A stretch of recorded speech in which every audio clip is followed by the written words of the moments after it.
Hello students, welcome all of you. इस video में मैं Abhay Kumar 12th boards examinations 2023 12वीं बोर्ड की 2023 के फिजिक्स पेपर्स की परीक्षाओं के लिए क्लास 12 फिजिक्स बुक 1 का चैप्टर 6 से 8 तक के अति महत्वपूर्ण लघुतरीय प्रश्नों VVI short answer type questions को उत्तर सहित डिस्कस करने जा रहा हूं, जो VVI शॉर्ट क्वेश्चंस का उत्तर सहित 2023 की परीक्षा के लिए सीरीज का पार्ट 3 होगा। यह video BACB 12th board, Bihar 12th board की परीक्षा के अलावा अन्य राज्यों के सभी 12वीं बोर्ड की परीक्षाओं के लिए भी काफ़ी लाभदायक होगा।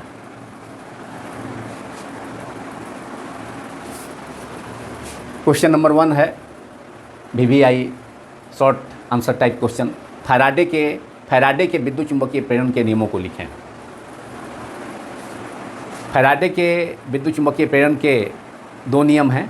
पहला नियम, इसे आप लोग नोट करें, यदि किसी बंद विद्युत परिपथ से संबद्ध चुंबकीय फ्लक्स में परिवर्तन होता है तो उस परिपथ में प्रेरित विद्युत वाहक बल उत्पन्न होता है तथा यह अर्थात प्रेरित विद्युत वाहक बल तब तक उपस्थित रहता है जब तक कुंडली से संबद्ध चुंबकीय फ्लक्स में या कुंडली से होकर या बंद विद्युत परिपथ से होकर चुंबकीय फ्लक्स में परिवर्तन होता रहता है।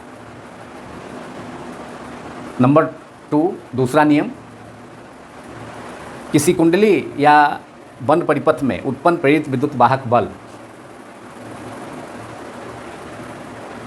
उस कुंडली से संबद्ध या उससे चुंबकीय फ्लक्स में उस कुंडली से संबद्ध चुंबकीय फ्लक्स में परिवर्तन की दर के समानुपाती होता है।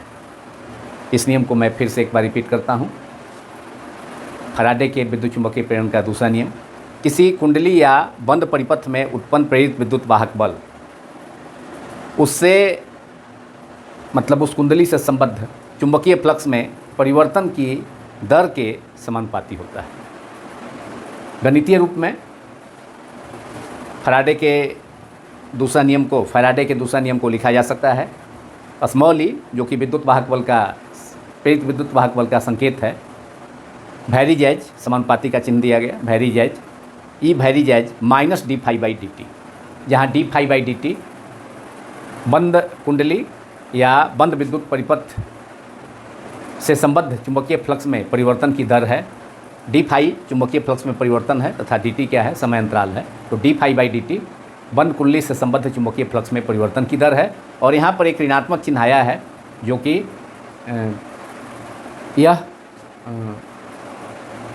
यह दर्शाता है कि बंद कुंडली में या बंद विद्युत परिपथ में उत्पन्न प्रेरित विद्युत वाहक बल उस कुंडली में उत्पन्न चुंबकीय फ्लक्स में परिवर्तन का विरोध करता है। और यह ऋणात्मक चिन्ह लेंज का नियम के अनुसार है। अर्थात किसी बंद कुंडली या बंद विद्युत परिपथ में उत्पन्न प्रेरित विद्युत वाहक बल विरोधी स्वभाव का होता है, ऋणात्मक चिन्ह से, जो कि ऋणात्मक चिन्ह से स्पष्ट है। अब क्वेश्चन नंबर 2 है, लेंज का नियम को लिखें। लेंज का नियम, फैराडे के विद्युत चुंबकीय प्रेरण का नियम भी बहुत ही इम्पोर्टेंट शॉर्ट क्वेश्चन है। इसके अलावा लेंज का नियम भी उतना ही महत्वपूर्ण है, जिसे 12th बोर्ड की परीक्षाओं में, फिजिक्स पेपर्स की परीक्षाओं में प्रायः पूछा जाता है। लेंज का नियम को लिखें। किसी कुंडली या बंद विद्युत परिपथ में उत्पन्न प्रेरित धारा की दिशा इस प्रकार की होती है कि वह उस कारण का विरोध करती है जिसके चलते या जिसके कारण वह स्वयं, मतलब वह का अर्थ है प्रेरित धारा, तो जिसके चलते या जिसके कारण वह स्वयं उत्पन्न होती है। अर्थात प्रेरित धारा किसी बंद कुंडली या बंद विद्युत परिपथ में उत्पन्न प्रेरित धारा विरोधी स्वभाव का होता है। जिस कारण से उत्पन्न होता है, अर्थात चुंबकीय कुंडली से संबद्ध चुंबकीय फ्लक्स में परिवर्तन के कारण उत्पन्न होता है। और जब उत्पन्न हो जाता है प्रेरित धारा जब उत्पन्न हो जाती है किसी बंद कुंडली या बंद परिपथ में, तो फिर उसी का विरोध करने लगती है। अर्थात विरोधी स्वभाव है। प्रेरित धारा या प्रेरित विद्युत वाहक बल का कुंडली में उत्पन्न होने वाला उसका विरोधी स्वभाव है, और इसी विरोधी स्वभाव को प्रदर्शित करता है लेंज का नियम। लेंज का नियम ऊर्जा संरक्षण के सिद्धांत का पालन करता है। यह वस्तुनिष्ठ प्रश्न में भी पूछा जाता है कि लेंज का नियम संरक्षण सिद्धांत पर आधारित है। उसमें 4 विकल्प होंगे, उसमें सही विकल्प होगा ऊर्जा संरक्षण नियम। तो लेंज का नियम ऊर्जा संरक्षण के सिद्धांत का पालन करता है। अब इससे संबंधित, अर्थात लेंज का नियम से संबंधित एक अन्य प्रश्न है जिसका जिक्र अभी मैंने किया कि लेंज का नियम ऊर्जा संरक्षण के सिद्धांत का पालन करता है, इसकी विवेचना करें। अर्थात लेंज का नियम कैसे ऊर्जा संरक्षण सिद्धांत के अनुरूप है या उसका पालन करना है, इसकी व्याख्या करना है। तो जब हम किसी क्षण चुंबक के उत्तरी ध्रुव को किसी बंद लूप या बंद परिपथ के नज़दीक ले जाते हैं, तो उस कुंडली में उत्पन्न प्रेरित धारा की दिशा एंटी क्लॉकवाइज होती है, माने वामावर्त होती है। वामावर्त दिशा होती है, एंटी क्लॉकवाइज डायरेक्शन होती है, जिससे कि बंद लूप का वह सिरा जो कि उत्तरी ध्रुव के निकट है, वह स्वयं उत्तरी ध्रुव के समान आचरण करने लगता है, जिससे कि उत्तरी ध्रुव को दंड चुंबक या क्षण चुंबक के उत्तरी ध्रुव को बंद लूप के निकट लाने का विरोध कर सके। और अर्थात दंड चुंबक के उत्तरी ध्रुव पर विकर्षण बल क्रियाशील हो जाता है। अब उस विकर्षण बल के विरुद्ध अगर दंड चुंबक या क्षण चुंबक के उत्तरी ध्रुव को कुंडली के निकट लाया जाए, तो वैसी स्थिति में एक यांत्रिक कार्य करना पड़ता है, मतलब विकर्षण बल के विरुद्ध यांत्रिक कार्य करना पड़ता है, और वह यांत्रिक कार्य बंद लूप में विद्युत ऊर्जा के रूप में, अर्थात प्रेरित धारा के रूप में उत्पन्न हो जाता है। तो इससे स्पष्ट है कि लेंज का नियम ऊर्जा संरक्षण नियम का पालन करता है। दूसरी स्थिति में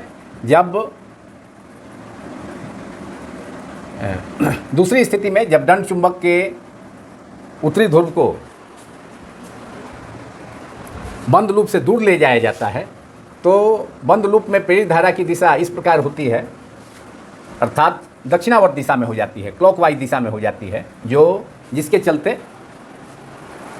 बंद लूप का वह सिरा जो दंड चुंबक के उत्तरी ध्रुव के निकट है, वह साउथ पोल जैसा, चुंबक के दक्षिण ध्रुव जैसा आचरण करने लगता है, जिससे कि दंड चुंबक के उत्तरी ध्रुव को, जिसे बंद लूप से दूर ले जाया जा रहा है, उसको दूर ले जाने का विरोध कर सके, अर्थात दक्षिण ध्रुव को, दंड चुंबक के दक्षिण ध्रुव को आकर्षित कर सके। कुंडली का वह ऊपरी सिरा जो दक्षिणी ध्रुव के समान आचरण करने लगता है, और उसके कारण बंद लूप में प्रेरित धारा की दिशा दक्षिणावर्त हो जाती है, मतलब अर्थात क्लॉकवाइज दिशा में प्रेरित धारा बंद कुंडली से होकर प्रवाहित होने लगती है। अब यदि दंड चुंबक के उत्तरी ध्रुव को हम कुंडली का ऊपरी सिरा जो दक्षिण ध्रुव के समान आचरण कर रहा है, उसके आकर्षण बल के विरुद्ध जब उत्तरी ध्रुव को, दंड चुंबक के उत्तरी ध्रुव को और दूर ले जाते हैं, तो इस आकर्षण बल के विरुद्ध यांत्रिक कार्य एक बार फिर आकर्षण बल के विरुद्ध आंतरिक कार्य करना पड़ता है। पहली स्थिति में विकर्षण बल के विरुद्ध यांत्रिक कार्य करना पड़ा था। अब धन चुंबक के उत्तरी ध्रुव को बंद लूप से दूर ले जाने के लिए आकर्षण बल के, मतलब बंद लूप का ऊपरी सिरा जो कि दक्षिणी ध्रुव के समान आचरण करता है इस स्थिति में, तो उसके आकर्षण बल के विरुद्ध कार्य करना होगा। और यह यांत्रिक कार्य पुनः बंद लूप में विद्युत ऊर्जा के रूप में अर्थात प्रेरित धारा के रूप में उत्पन्न हो जाती है। तो इस प्रकार दूसरी स्थिति में भी यह स्पष्ट है कि यांत्रिक ऊर्जा का, यांत्रिक कार्य का रूपांतरण बंद लूप में विद्युत ऊर्जा के रूप में हो जाता है।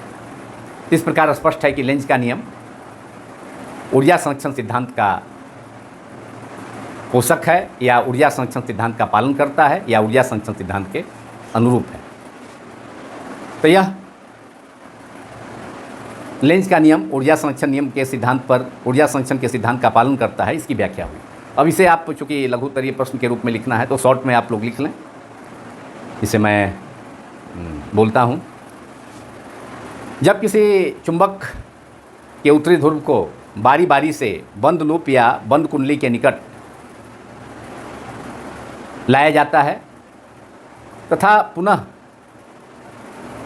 बंद कुंडली से दूर ले जाया जाता है, तो क्रमशः पहली स्थिति में विकर्षण बल के विरुद्ध यांत्रिक कार्य करना पड़ता है एवं दूसरी स्थिति में आकर्षण बल के विरुद्ध यांत्रिक कार्य करना पड़ता है, जो बंद लूप में विद्युत ऊर्जा के रूप में या अर्थात प्रेरित धारा के रूप में परिवर्तित हो जाता है। अतः स्पष्ट है कि लेंज का नियम ऊर्जा संरक्षण सिद्धांत का पालन करता है। तो केवल 2 लाइन में आप उत्तर इसका लिख सकते हैं और डायग्राम से मैं इसे थोड़ा एक्सप्लेन कर सकता हूँ। डायग्राम आप बना सकते हैं। ये धन चुंबक का उत्तरी ध्रुव है। अभी पहली स्थिति में इसे नॉर्थ पोल को नज़दीक लाते हैं, तो ये बंद लूप में प्रेरित धारा की दिशा वामावर्त दिशा एंटी क्लॉकवाइज डायरेक्शन में प्रवाहित होने लगती है। और यह प्रेरित धारा की दिशा इस प्रकार है कि वह धन चुंबक के उत्तरी ध्रुव को बंद लूप के निकट लाने का विरोध कर सके। इसलिए यहाँ पर खुद बंद कुंडली का ऊपरी सिरा भी नॉर्थ पोल के समान, उत्तरी ध्रुव के समान कार्य करने लगता है। एन पोल हो गया, जिससे कि बंद लूप का ऊपरी सिरा नॉर्थ पोल जैसा आचरण करने लगता है, उत्तरी ध्रुव जैसा आचरण करने लगता है, जिससे कि धन चुंबक के उत्तरी ध्रुव को निकट लाने का विरोध कर सके, उसे विकर्षित कर सके। अब यहाँ पर ये विकर्षण बल कार्य करने लगेगा।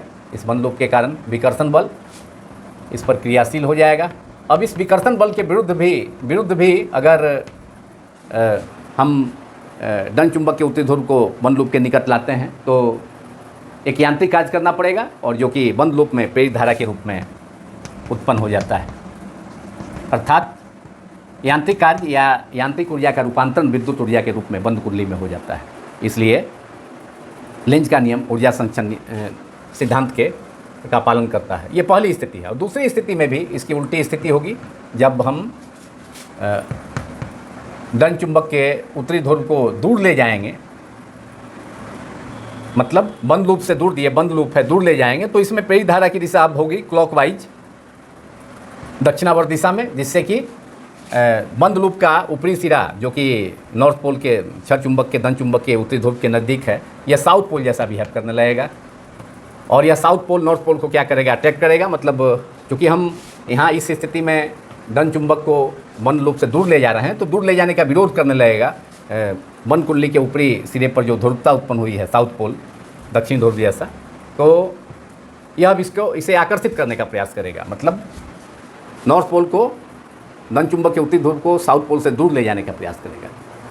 तो इस आकर्षण बल के अगर फिर भी हम मतलब इसे अब ये अटैक करेगा, ये आकर्षण बल लगेगा, ये आकर्षण बल लगेगा क्षर चुंबक के उत्तरी ध्रुव पर बंद लूप के ऊपरी सिरे के कारण जो ध्रुवता उत्पन्न हुई है साउथ पोल, वह उसको क्या करेगा, अटैक करेगा, क्योंकि विपरीत ध्रुवों के बीच में आकर्षण बल होता है।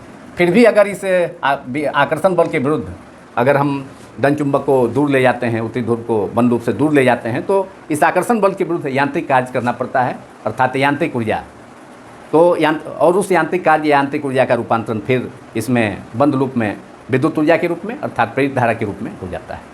तो अतः स्पष्ट है दोनों स्थितियों में कि डायग्राम से भी हम लोगों ने स्पष्ट कर दिया इसे। तो स्पष्ट है कि दोनों स्थितियों में अर्थात धन चुंबक को बंद लूप के निकट लाने पर एवं फिर धन चुंबक को बंद लूप से दूर ले जाने पर अर्थात दोनों ही स्थितियों में लेंज का नियम का पालन लेंज का नियम मतलब ऊर्जा संरक्षण नियम का पालन होता है। अर्थात लेंज का नियम ऊर्जा संरक्षण सिद्धांत के अनुरूप है या ऊर्जा संरक्षण नियम का पालन करता है। तो इस व्याख्या को मैंने इसकी व्याख्या हुई जिसे मैंने डायग्राम से भी यहाँ प्रेरित धारा की दिशा दक्षिणावर्त है दूसरी स्थिति में तथा पहली स्थिति में बायावर्त।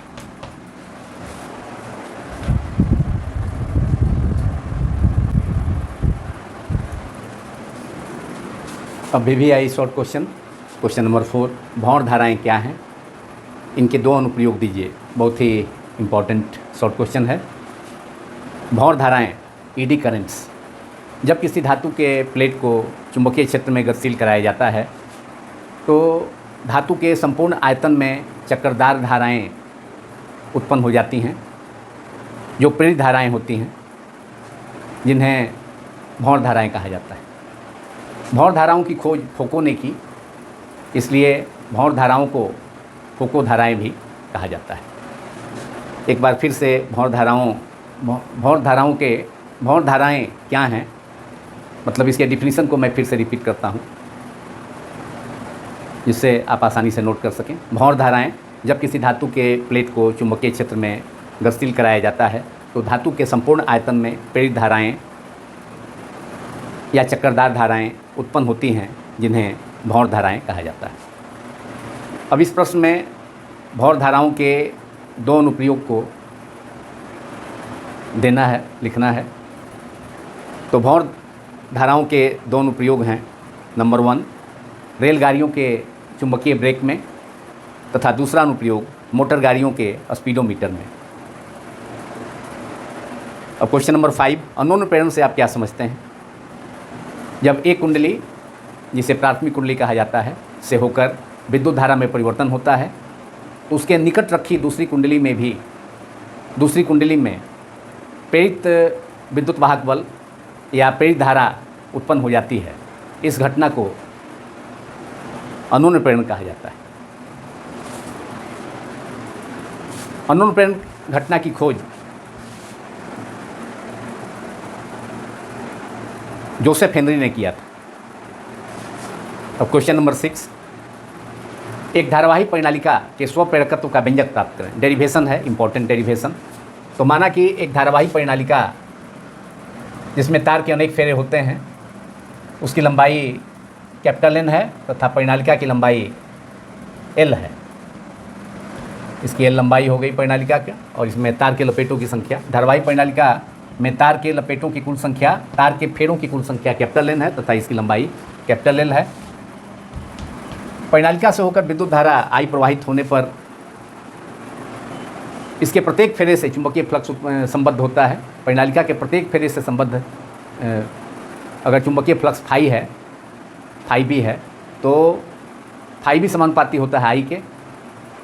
और चूंकि एक फेरे से संबद्ध चुंबकीय फ्लक्स फाई बी है तो एन फेरे अगर चुंबकीय फ्लक्स में है, जैसा कि हमने सपोज किया है, माना है, तो एन फेरे से संबद्ध चुंबकीय फ्लक्स कितना हो जाएगा, एन फाई बी। तो N phi B equal to समानुपाती हो जाएगा किसके, आई के समानुपाती हो गया।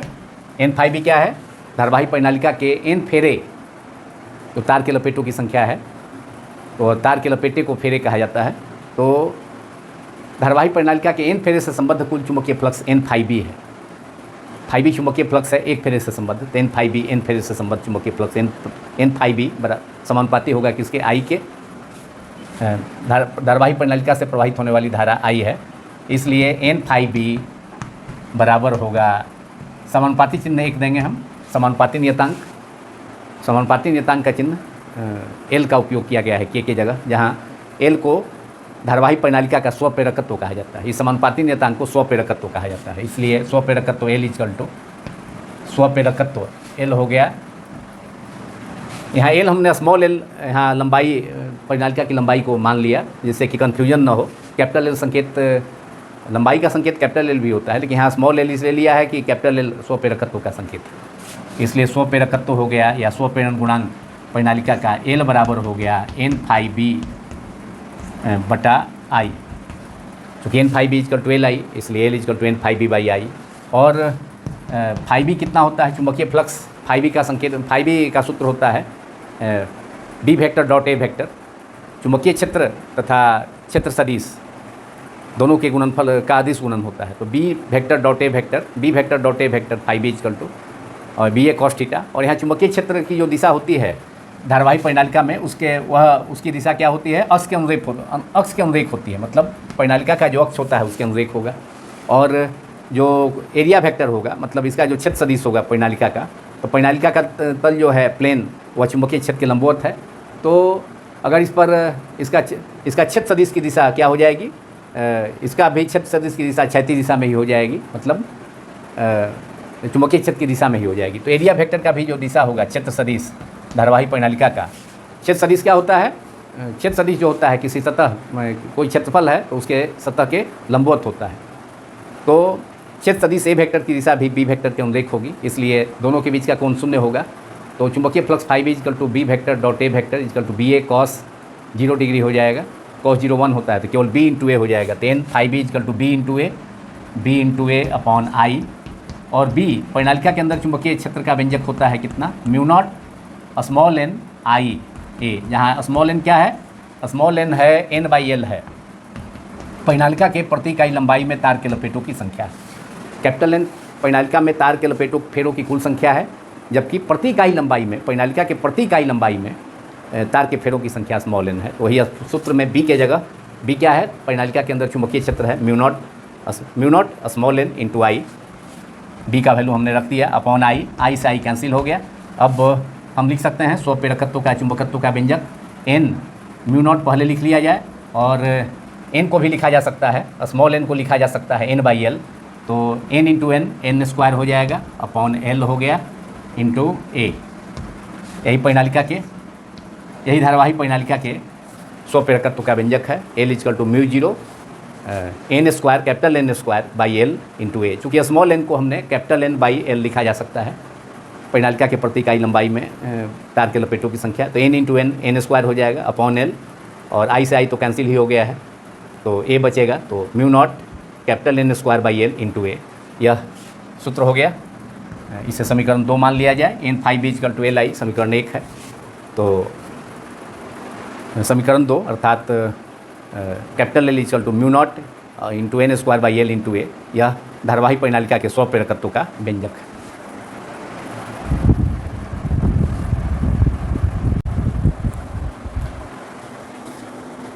अब VVI शॉर्ट क्वेश्चन नंबर 7, प्रत्यावर्ती धारा परिपथ में प्रेरणिक प्रतिघात एवं प्रतिबाधा से क्या समझते हैं। प्रेरणिक प्रतिघात इंडक्टिव रिएक्टेंस, जिसका संकेत कैपिटल एक्स सफिक्स में कैपिटल एल XL प्रेरणिक प्रतिघात का संकेत होता है। और किसी प्रत्यावर्ती धारा परिपथ में प्रेरित का मतलब अंग्रेजी में इंडक्टर कहा जाता है, कुंडली या परिणालिका। तो किसी प्रत्यावर्ती धारा परिपथ में उपस्थित प्रेरित कुंडली या परिणालिका द्वारा उत्पन्न प्रतिरोध, मतलब प्रत्यावर्ती धारा के प्रवाह में रुकावट। तो किसी प्रत्यावर्ती धारा परिपथ में उपस्थित प्रेरित कुंडली या परिणालिका द्वारा प्रत्यावर्ती धारा के प्रवाह में रुकावट प्रतिरोध को प्रेरणिक प्रतिघात कहा जाता है, जिसे XL संकेत से सूचित किया जाता है, कैपिटल एक्स सफिक्स में एल देकर। और इसका सूत्र होता है XL प्रेरणिक प्रतिघात XL equal to omega into L, जहाँ ओमेगा प्रत्यावर्ती धारा की कोणीय आवृत्ति या कोणीय वेग है, और ओमेगा को फिर लिखा जा सकता है 2 पाई n आवृत्ति के रूप में, 2 पाई गुणे आवृत्ति बराबर कोणीय आवृत्ति या कोणीय वेग होता है। तो प्रेरणिक प्रतिघात का सूत्र XL equal to omega L equals to 2 pi small N गुने कैपिटल एल, जहाँ एल क्या है, प्रेरित्र का कुंडली या परिणालिका का प्रेरकत्व है। प्रेरणिक प्रतिघात का ऐसा ही मात्रक ओम होता है। अब प्रतिबाधा, जिसका संकेत कैपिटल जेड होता है, अंग्रेजी में इम्पीडेंस। किसी प्रत्यावर्ती धारा परिपथ में उपस्थित सभी अवयवों का कुल प्रतिरोध को प्रतिबाधा कहा जाता है। किसी प्रत्यावर्ती धारा परिपथ में जितने भी अवयव उपस्थित हैं, माना जाए कि प्रतिरोध उपस्थित है, ये प्रतिरोधक उपस्थित है, संधारित्र उपस्थित है तथा प्रेरित्र उपस्थित है, तीनों अवयव अगर उपस्थित हैं तो उनमें से दो अवयव भी उपस्थित हो सकता है, वहाँ भी प्रतिबाधा उसके लिए भी होगी।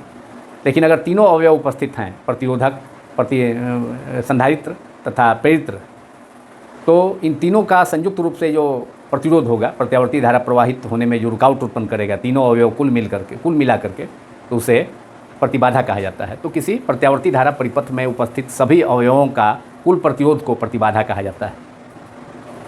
प्रतिबाधा का संकेत कैपिटल जेड होता है। प्रतिबाधा का एसआई मात्रक भी ओम होता है। और प्रतिबाधा एलसीआर परिपथ के लिए प्रतिबाधा का सूत्र है कैपिटल जेड बराबर √R² capital R² plus under bracket L omega -1/C omega का होल स्क्वायर।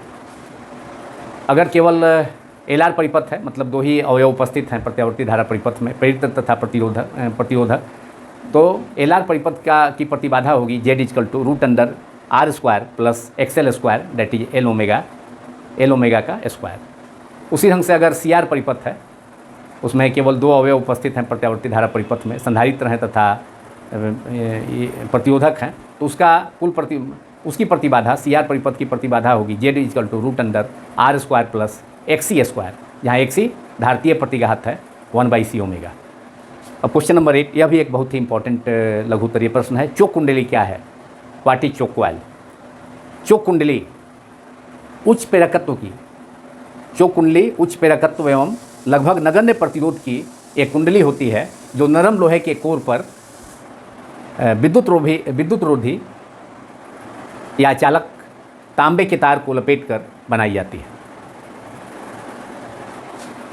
तांबे के तार को विद्युत रोधी कर दिया जाता है, उस पर प्लास्टिक का कवर देकर, जैसे कि हम लोग अपने घरों में जो तार देखते हैं, तार का उपयोग करते हैं, वह ऊपर से विद्युत रोधन किया हुआ है और उसके अंदर तांबे का पतला तार या मोटा तार होता है। तो एक बार फिर से मैं रिपीट करता हूँ, चोक कुंडली के डिफिनेशन को आप लोग नोट करें। चोक कुंडली उच्च प्रेरकत्व एवं लगभग नगण्य प्रतिरोध की एक कुंडली होती है जो नरम लोहे के कोर पर विद्युत रोधी तांबे के तार को लपेटकर बनाई जाती है।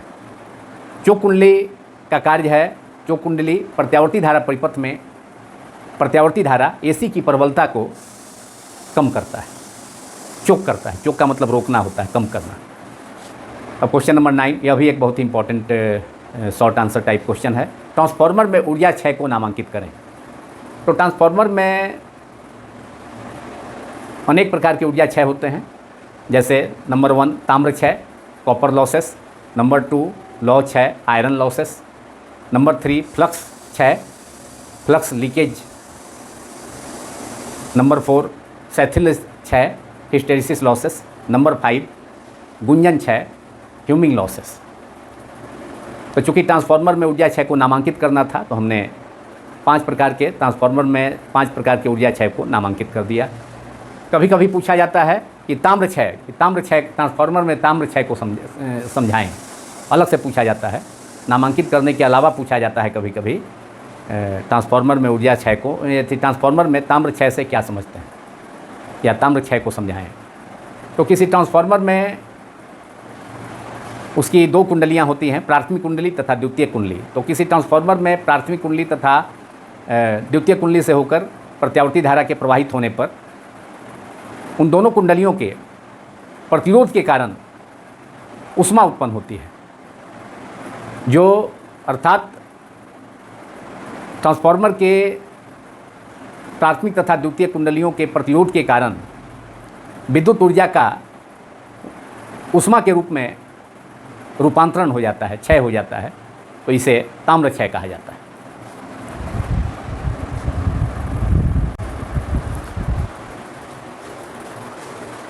अब VVI शॉर्ट क्वेश्चन नंबर 10, विद्युत अनुनाद को समझाएं। Explain electrical resonance. यह भी एक बहुत ही इम्पॉर्टेंट शॉर्ट टाइप क्वेश्चन है जिसे सभी 12th बोर्ड्स के फिजिक्स पेपर्स के एग्जामिनेशंस में प्रायः पूछा जाता है। जब LCR प्रत्यावर्ती धारा परिपथ में प्रत्यावर्ती धारा स्रोत की एक खास कोणीय आवृत्ति ओमेगा 0, जिसे अनुनादी कोणीय आवृत्ति कहा जाता है, के लिए उस कोणीय अनुनादी कोणीय आवृत्ति पर LCR परिपथ में प्रवाहित होने वाली धारा का मान अधिकतम हो जाता है। इसे LCR परिपथ में विद्युत अनुनाद की स्थिति कहा जाता है। विद्युत अनुनाद LCR प्रत्यावर्ती धारा परिपथ में उस स्थिति में उत्पन्न होता है जब प्रेरणिक प्रतिघात ओमेगा L का मान धारतीय प्रतिघात 1/c ओमेगा के बराबर हो जाए, अर्थात प्रेरणिक प्रतिघात बराबर धारतीय प्रतिघात L ओमेगा बराबर 1/c ओमेगा, और इसे विद्युत अनुनाद की शर्त कहा जाता है। अब क्वेश्चन नंबर 11, प्रत्यावर्ती धारा के माध्य मान I एवरेज, IAV एवं शिखर मान I नॉट में संबंध स्थापित करें। अर्थात हमें संबंध मालूम करना है IAV प्रत्यावर्ती धारा का औसत मान तथा शिखर मान I0 के बीच IAV बराबर 2I0/π। प्रत्यावर्ती धारा के एक पूरे चक्र में धारा का औसत मान 0 होता है, क्योंकि प्रत्यावर्ती धारा एक पूर्ण चक्र के आधे भाग में धनात्मक दिशा में प्रवाहित होती है तथा शेष आधे भाग में ऋणात्मक भाग में प्रवाहित होती है। इसलिए प्रत्यावर्ती धारा के एक पूर्ण चक्र का केवल आधे भाग में, अर्थात 0 से T/2 तक, कैपिटल T/2 तक, या जो अर्ध धनात्मक भाग है या अर्ध ऋणात्मक भाग T/2 से T के बीच में ही प्रत्यावर्ती धारा का औसत मान ज्ञात किया जाता है। यहाँ हम प्रत्यावर्ती धारा के अर्ध धनात्मक भाग 0 से T/2 के लिए प्रत्यावर्ती धारा का औसत मान के लिए व्यंजक प्राप्त करेंगे, जो कि प्रत्यावर्ती धारा का औसत मान तथा उसके शिखर मान के बीच संबंध प्राप्त होगा। तो प्रत्यावर्ती धारा के तात्क्षणिक मान का समीकरण होता है प्रत्यावर्ती धारा का तात्क्षणिक मान अर्थात प्रत्यावर्ती धारा का समीकरण होता है I बराबर I0 साइन ओमेगा t। इसे समीकरण 1 मान लिया जाए, जहाँ I0 प्रत्यावर्ती धारा का अधिकतम मान है, जिसे प्रत्यावर्ती धारा का शिखर मान कहा जाता है। ओमेगा प्रत्यावर्ती धारा की कोणीय आवृत्ति है, जिसका जिक्र अभी मैंने किया, तथा I क्या है? प्रत्यावर्ती धारा का तात्क्षणिक मान है। किसी खास समय t पर, स्मॉल t पर, कोई खास समय पर धारा का मान को तात्क्षणिक मान कहा जाएगा। इसलिए प्रत्यावर्ती धारा के आधे भाग में, आधे भाग में और धनात्मक भाग में औसत मान IAV = 0 to T/2, आधे धनात्मक भाग के लिए मालूम कर रहे हैं, integral 0 to T/2 I into dt upon total time हो जाएगा आधे भाग में। पूरा टाइम एक पूर्ण चक्र में कुल समय आवर्तकाल t के बराबर होता है, आधे भाग में T/2 हो जाएगा, इक्वल्स टू, और I एवरेज = I का वैल्यू रख दिया जाए, तात्क्षणिक मान प्रत्यावर्ती धारा का तात्क्षणिक मान या प्रत्यावर्ती धारा का समीकरण I बराबर I0 साइन ओमेगा t। तो I के जगह I0 sine omega t into dt upon T/2 है तो 2 ऊपर चला जाएगा न्यूमरेटर में, t डिनोमिनेटर में होगा, तो 2/t integral 0 to T/2 I0 sine omega t dt। अब यहाँ I0 क्या है? महत्तम धारा है, शिखर धारा है, नियत है, इसे समाकलन चिन्ह के बाहर कर लिया जाए तो 2I0/T 0 to T/2, और अंदर में क्या होगा? साइन, इंटीग्रल के अंदर integral sine omega t dt 0 to T/2 integral 0 to T/2, निम्न सीमा 0, उच्च सीमा समय का T/2 sine omega t dt। Sine omega t dt का समाकलन हम जानते हैं, साइन थीटा का क्या होता है? Minus cos theta. तो यहाँ साइन ओमेगा t dt का कितना हो जाएगा? Minus cos omega t upon d/dt of sine omega t का डिफ्रेंसिएशन डिनोमिनेटर में, डेट इज ओमेगा। तो IAV हो गया, और I एवरेज = और IAV = 2I0 upon t integral sine omega t d t का integral minus cos omega t upon omega 0 to limit 0 to t by two. Omega को भी बाहर कर लिया जाए, 2I0 बाई ओमेगा टी कोणीय आवृत्ति को। अब यहाँ डिफरेंट इंटीग्रल का नियम से अगर लिमिट चेंज करते हैं, 0 को ऊपर कर दिया जाए उच्च सीमा में, और उच्च सीमा में टी बाई टू है उसे निम्न सीमा में लाया जाए, तो इस इंटीग्रल का वैल्यू, इसका जो वैल्यू होगा डिफरेंट इंटीग्रल के रूल से, ये माइनस माइनस प्लस मतलब पॉजिटिव हो जाएगा। तो cos omega T by to अब निम्न सीमा में आ गया और 0 को उच्च सीमा में, लिमिट चेंज कर दिए तो ब्रैकेट का टर्म जो निगेटिव था पॉजिटिव हो गया। इक्वल्स टू 2I0, ओमेगा का वैल्यू होता है 2 पाई बाई टी, कोणीय वेग का मान 2 पाई बाई टी, जहाँ टी आवर्तकाल है तो ओमेगा की जगह 2 पाई बाई टी रखा इंटू टी, कॉस ओमेगा की जगह फिर 2 पाई बाई टी अंदर ब्रैकेट के अंदर, और टी का वैल्यू अब उच्च सीमा, टी के जगह पर उच्च सीमा का मान कितना है, 0 है अब, तो यहाँ टी के जगह 0 रखा जाए, माइनस फिर से इस टर्म को लिखेंगे कॉस 2 पाई ओमेगा का अर्थ ओमेगा इजकल टू ओमेगा की जगह 2 pi by capital T multiplied by, अब टी के जगह स्मॉल टी के जगह निम्न सीमा में अब क्या है, टी बाई टू है, टी बाई टू रख दिया जाए।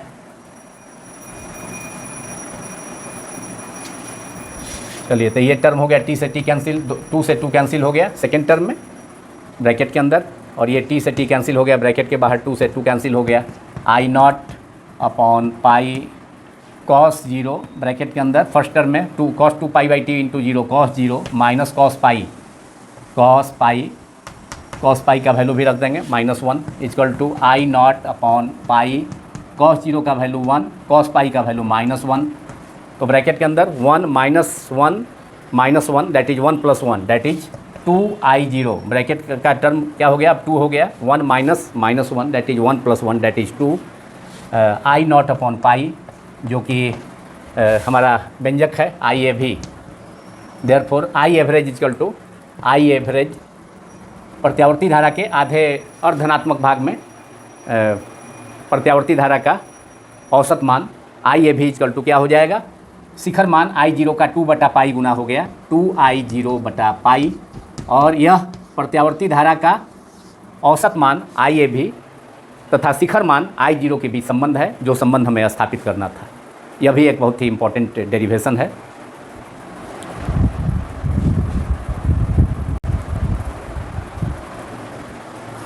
अब इस वीडियो का अंतिम most important short type question number 12, विद्युत चुम्बकीय तरंगों के 2 गुणों को लिखें। नंबर 1, पहला गुण, विद्युत चुम्बकीय तरंगों में विद्युत क्षेत्र सदिश कैपिटल ई वेक्टर एवं चुंबकीय क्षेत्र सदिश कैपिटल बी वेक्टर परस्पर लंबवत दिशाओं में, एक दूसरे के लंबवत दिशाओं में कंपन करते हैं तथा परिणाम स्वरूप तरंग संचरण अर्थात विद्युत चुम्बकीय तरंग का संचरण की दिशा दोनों क्षेत्र सदिशों के सदिश गुणन अर्थात E vector cross B vector के अनुरेख या E vector cross B vector की दिशा में होती है। एक बार मैं फिर से रिपीट करता हूँ, आप लोग नोट करें।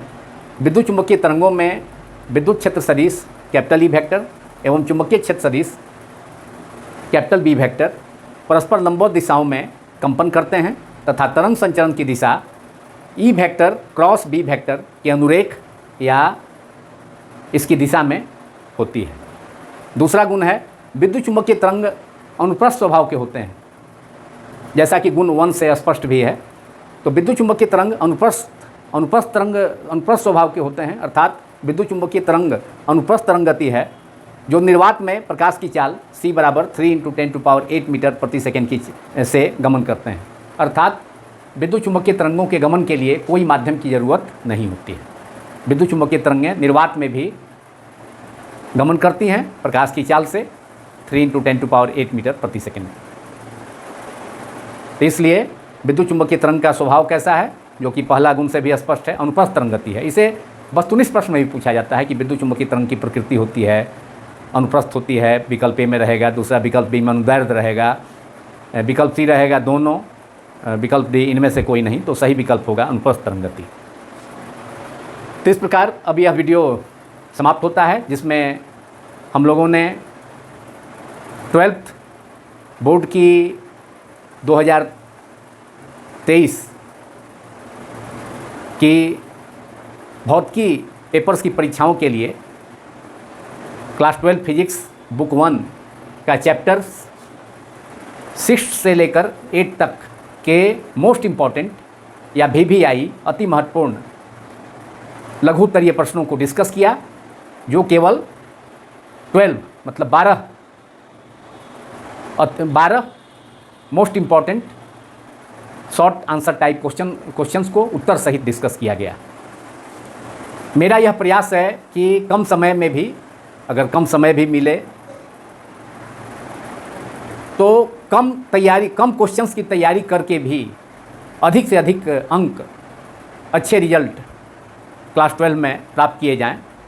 और इस प्रयास के तहत मैंने यह VVI और most important short answer type questions का उत्तर सहित पार्ट 3, जिसमें बुक 1 के चैप्टर 6 से चैप्टर 8 तक के केवल 12 मोस्ट इम्पॉर्टेंट लघु उत्तरीय प्रश्नों को उत्तर सहित डिस्कस किया गया। यदि यह वीडियो आप सभी को पसंद आया हो तो इस वीडियो को अधिक से अधिक लाइक करें तथा मेरे यूट्यूब चैनल को फिजिक्स क्वांटम क्लासेस को अधिक से अधिक संख्या में सब्सक्राइब भी करें, जिससे कि कोई भी वीडियो अगर फिजिक्स क्वांटम क्लासेस द्वारा अपलोड किया जाए तो उसका तुरंत नोटिफिकेशन आप तक पहुंच जाए। क्योंकि अभी और भी पार्ट्स इसमें VVI और most important short type questions के उत्तर सहित और भी पार्ट्स बुक 2 का, अब तो बुक 1 का समाप्त हो गया, पार्ट 3 पार्ट्स में जितने भी प्रश्न थे मोस्ट इम्पॉर्टेंट उनका उत्तर सहित डिस्कशन हो गया 3 वीडियोज़ में। और नेक्स्ट 3 वीडियोज़ में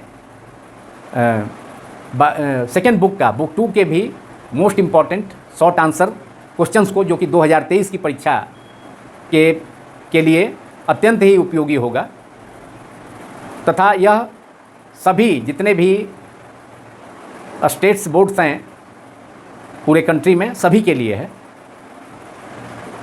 बिहार 12 बोर्ड की परीक्षा के साथ साथ। तो अभी और भी पार्ट्स आने हैं, बाकी हैं। इसके अलावा बुक 2 का objective, most important objective question तथा most important short answer type guess questions भी होना बाकी है।